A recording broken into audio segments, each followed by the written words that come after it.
Seneta kaunti ne ma Nairobi Edwin Sifuna omeruok oko kendo oseyo marich mokalo jatend piny Kenya moluor William Samoei Ruto kaachiel kod jotelo masire ma oyango ni koro wuondo wang' oganda jo Kenya to chenro mopogore opogore ma ok ni kare pod dhi nyime pacho kaendi.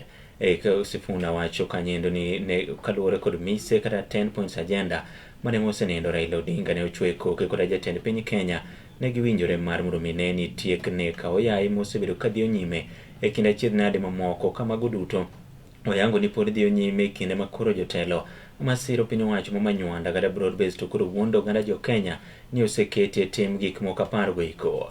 Oyango ni kata monj ma koro itimo ne jotelo kamoting'o kanyendo machon ne en jaod bura nendo mar Arieda manendo Rafael Tuju itimo kod piny owacho mabende koro yango nigi e kinde ni endi dwaro mar mondo mi okaw mwandu jo Kenya katiyo kod pisasa mag obila. Jukumu letu sisi ambao tunaamini kwamba mambo yanaweza kufanywa tofauti, tujitokeze ili tuweze kukomboa hii nchi. Tunapozungumza kwa sasa, hakuna mahali Kenya hakuna shida. Umesikia Senator aspirant hapa akiwaambia bado kuna banditry inafanyika hapa, ati watu wanakuja majambazi wanachukua ng'ombe ya watu. Na songo ya kwamba akiingia hata tumia asasi za kiserikali kuleta nini? Fujo ya kisiasa ama kusettle political scores. Why is this happening? Anatumia watu KRA wameingililia hata banks. Ukikuwa na deni na bank, ile vitu Moi alikuwa anafanya kitambo, anapigia director wa KCB anawaambia hiyo loan ya Sifuna muambie kwanza leo hata akiwa na pesa msichukue.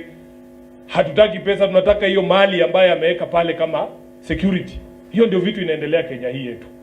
Mumeona maovu ambayo yanaendelea. Vijana wetu hapa wanazidi kushikwa na polisi kwa sababu ati umeandika kitu kwa Facebook yenye Kasongo hapendi mpaka leo.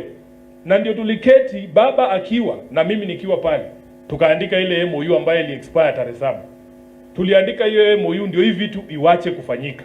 Sasa siku ile MOU imeisha, badala wakuje watuambie mambo ambayo wamefanya, wanakuja na uongo na ukora kwa Wakenya, kwa sababu kama MOU imekuwa implemented hauhitaji kuambiwa.